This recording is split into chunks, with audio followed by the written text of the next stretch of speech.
नमस्कार, मी निकिता पाटील आणि आपण पाहताय टीव्ही 9 मराठी बुलेटिन मध्ये आपलं सगळ्यांचं स्वागत। आणि सुरुवातीलाच महत्त्वाच्या 100 घडामोडींचा वेगवान आढावा घेऊयात। पाहूयात महाफास्ट 100।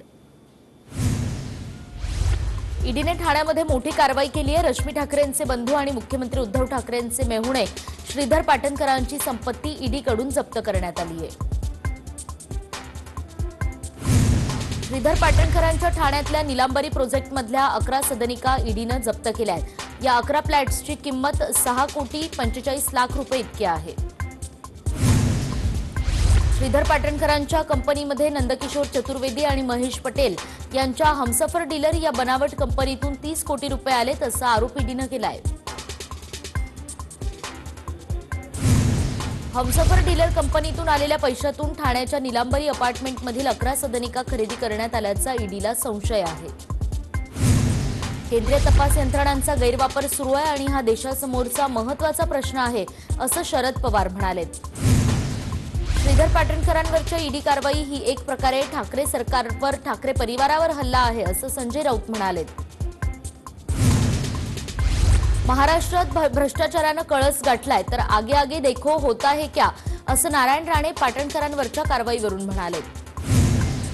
केंद्रीय यंत्रणा त्यांचं काम करतायत असं देवेंद्र फडणवीस यांनी म्हटलंय। पाटणकरांवरच्या कारवाईनंतर ते बोलत होते। मुख्यमंत्री उद्धव ठाकरेंच्या नातेवाईकांवर ईडीने कारवाई केली आहे आणि त्यामुळे उद्धव ठाकरेंनी मुख्यमंत्री पदाचा राजीनामा द्यावा अशी मागणी नितेश राणेंनी केली आहे।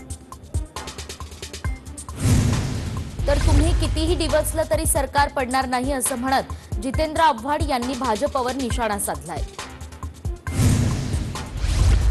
आणि श्रीधर पाटणकरांवरच्या ईडी कारवाईबाबत माहिती घेऊन बोलतो असं आदित्य ठाकरे म्हणाले। पाटणकरांवरची ईडीची कारवाई म्हणजे अप्रत्यक्षपणे ठाकरेंवर कारवाईचा प्रयत्न असल्याचं छगन भुजबळ म्हणाले। कायद्यासमोर सर्व समान आहेत आणि जी कारवाई होते ती कायद्याने होते अशी प्रतिक्रिया प्रवीण दरेकर यांनी दिली आहे। काश्मीर फाईल्स तर सुपरहिट आहेच, आता पाटणकर फाईल्सही सुपरहिट होणार असं ट्विट नितेश राणेंनी केलंय। जे दोषी असतील त्यांच्यावर कारवाई होईल असं गिरीश महाजन पाटणकरांवरच्या कारवाईवरून म्हणाले। तपास यंत्रणा आपलं काम करतायत, कर नाही तर डर कशाला असा सवाल आशिष शेलार यांनी विचारलाय। आणि ईडीची कारवाई सूडबुद्धीची वाटत असेल तर त्यांनी न्यायालयात जावं असं विधान अतुल भातखळकर यांनी केलंय। ईडीच्या कारवाईमध्ये तथ्य असेल असं प्रसाद लाड म्हणाले आणि पुराव्यासकट कारवाई केली असेल, सूडबुद्धीनं कारवाई केली असं म्हणणं योग्य नाही असंही ते म्हणाले। मुख्यमंत्री उद्धव ठाकरेंना आता झोप लागणार नाही अशी प्रतिक्रिया किरीट सोमय्यांनी पाटणकरांवरच्या कारवाईनंतर दिली आहे। सुडानं पेटलेली माणसं कोणत्या टोकावर जातात हे बघा असा अप्रत्यक्ष निशाणा अरविंद सावंत यांनी पाटणकरांवरच्या कारवाईवरून भाजपवर साधलाय। केंद्रीय तपास यंत्रणांचा गैरवापर देशासाठी घातक असल्याची प्रतिक्रिया नगरविकास मंत्री एकनाथ शिंदे यांनी दिली आहे। आणि आमच्यासाठी केंद्रीय यंत्रणांच्या कारवाई नव्या राहिलेल्या नाहीत असं बाळासाहेब थोरात म्हणाले। महाविकास आघाडीला घाबरवण्याचा प्रयत्न होतोय, भाजप सुडाचं राजकारण करतंय असा आरोप नाना पटोले यांनी पाटणकरांवरच्या कारवाईनंतर केलाय। मुख्यमंत्र्यांच्या घरापर्यंत ईडी पोहोचली, हे सरकार पाडण्यासाठी प्रयत्न सुरू आहेत असं धनंजय मुंडे म्हणाले। केंद्रीय तपास यंत्रणेचा भाजप गैरवापर करतोय असा आरोप आमदार अमोल मिटकरी यांनी केलाय। राजकीय दृष्ट्या धमक्यांसाठी पाटणकरांवर ईडी कारवाई करण्यात आल्याची प्रतिक्रिया वैभव नाईक यांनी दिली आहे। आणि आमच्या खासदार हरवल्या अशा आशयाची बॅनरबाजी भाजपने यवतमाळमध्ये भावना गवळींविरोधात केली आहे। भाजपने भावना गवळींविरोधात बॅनरबाजी केल्यानंतर काही वेळातच शिवसैनिकांनी ते बॅनर काढून टाकलाय। आज सकाळी 11 वाजता राज्य मंत्रिमंडळाची बैठक होणार आहे। या बैठकीमध्ये केंद्रीय तपास यंत्रणांच्या वाढत्या कारवायांवर चर्चा होण्याची शक्यता आहे। बिल्डर पैसे देत नाही, उलट फोनवरून शिव्या देतो असं सांगणाऱ्या हतबल पोलिसाला शिवसेना नेते नितीन नांदगावकर यांनी बिल्डरकडून पैसे मिळवून दिले। पोलिसांना नितीन नांदगावकरांची मदत घेतल्यानंतर या प्रकरणात आता माहिती मागवली असल्याचं शंभूराज देसाई यांनी म्हटलंय। मोहित कंबोज यांना 24 तासात बीएमसीनं 14 नोटीस दिल्या आहेत। कंबोज यांच्या मालकीची कार्यालये आणि रेस्टॉरंट्सला नोटीस बजावण्यात आली आहे।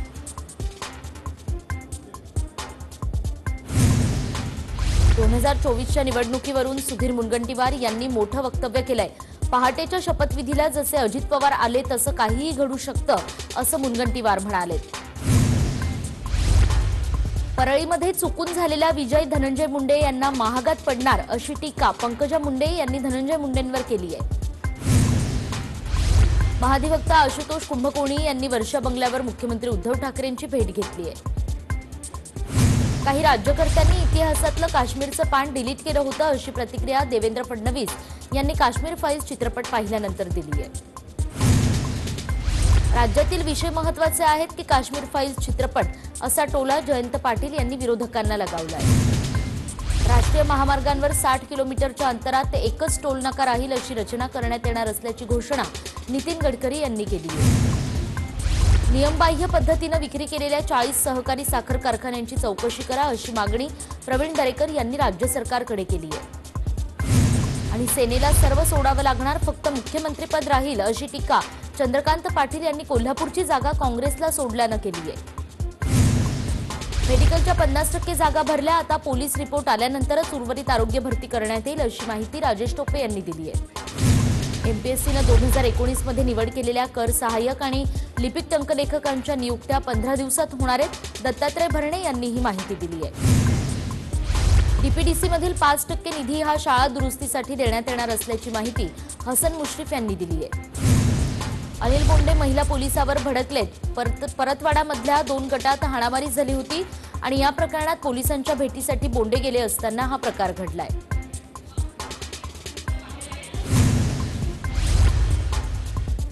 अमरावतीमध्ये काश्मीर फाईल्स पाहिल्यानंतर काही तरुणांनी जय श्रीरामचे नारे लगावले आणि त्यानंतर 2 गटात झालेल्या राड्यामुळे 15 जणांवर गुन्हे दाखल करण्यात आले.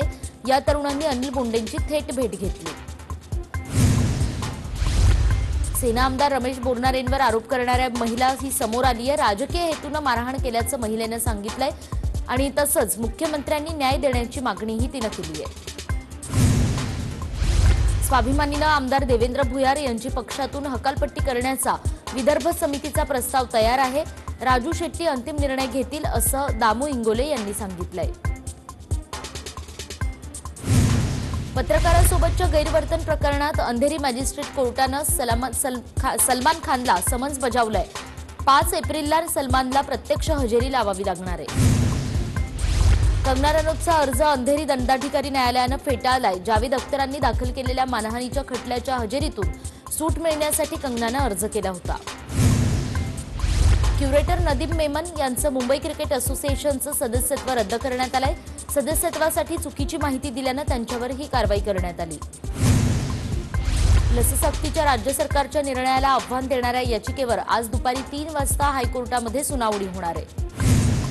नाटोनं झेलेन्स्की यांना गुरुवारी ऑनलाईन शिखर परिषदेसाठी आमंत्रित केल्याची माहिती मिळतेय.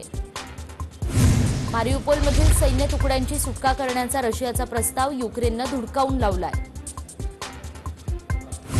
तर रशियानं फेसबुक आणि इन्स्टाग्रामवर बंदी घातली आहे.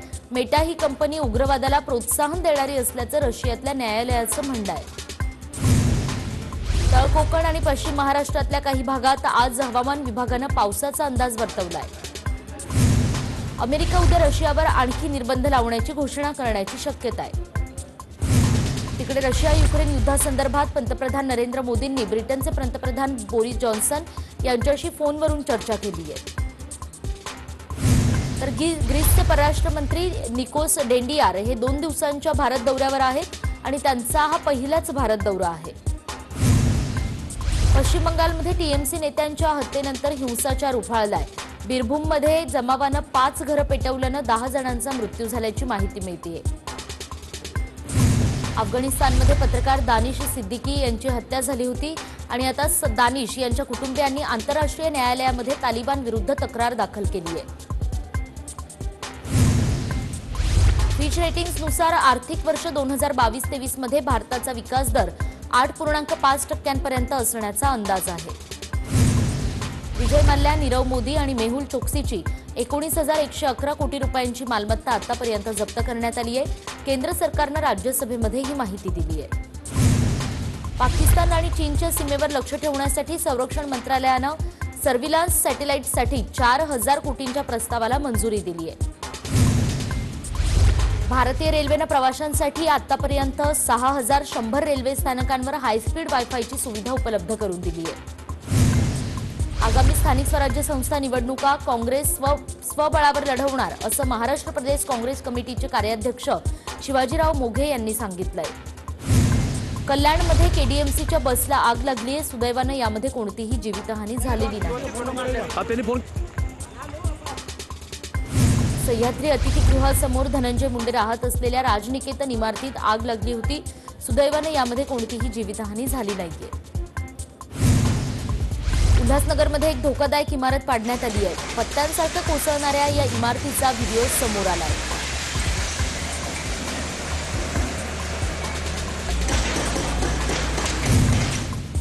तिकडे साताऱ्यामध्ये बैलगाडा शर्यती दरम्यान आमदार शिवेंद्र राजेंचं बैलगाडीतनं वाजत गाजत आगमन झालंय.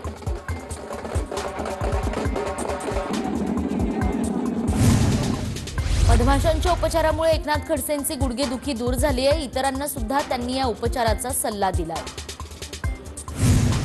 चंद्रपुरात मादी बिबट्यापासून 4 ते 6 महिन्याचा बछडा दुरावलाय. वनविभागाचे कर्मचारी सध्या बछड्याच्या आईचा शोध घेत आहेत. पनवेलमध्ये योगेश चिले यांची मनसेच्या शहराध्यक्षपदी निवड करण्यात आली आहे. पनवेलमध्ये अनैतिक संबंधांच्या संशयातून पतीनं पत्नीची हत्या केली आहे. या प्रकरणी पोलिसांनी आरोपी पतीला अटक केली आहे. सांगलीमध्ये गेल्या 2 दिवसात 2 हत्या झाल्या आहेत. सिव्हिल स्टँड रोड परिसरात तरुणाची हत्या करणाऱ्या अज्ञाताचा पोलिसांकडून शोध सुरू आहे. निफाडमध्ये प्रेमसंबंधांमुळे युवकावर धारदार शस्त्रानं वार करण्यात आले. या प्रकरणी 3घांवर गुन्हा दाखल झालाय.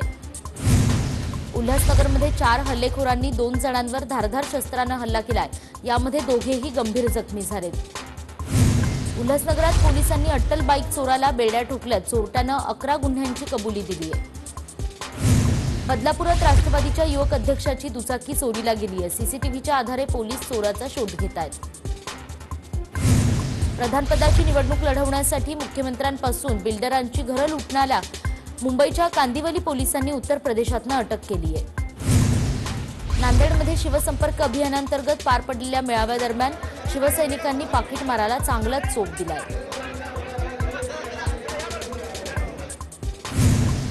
गडचिरोलीमध्ये दारूबंदी मुक्ती पथकाच्या कार्यकर्त्यांनी अवैध दारू विक्रेत्यांवर धाड टाकली. त्यानंतर 6 दारू विक्रेत्यांना अटक करण्यात आली आहे.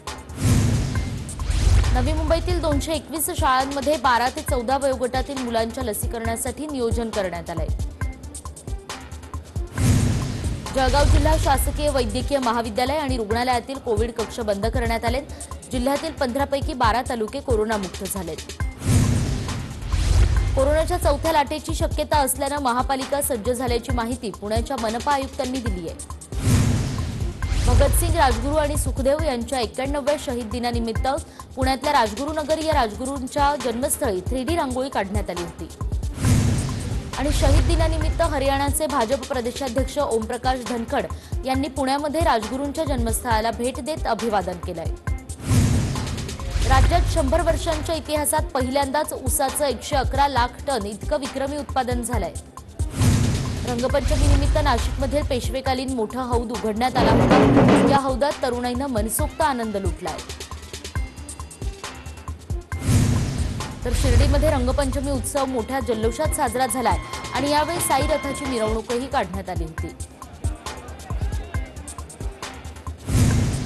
पंढरपुरात विठ्ठल रुक्मिणीच्या अंगावर रंग टाकून रंगपंचमीचा सण साजरा करण्यात आलाय.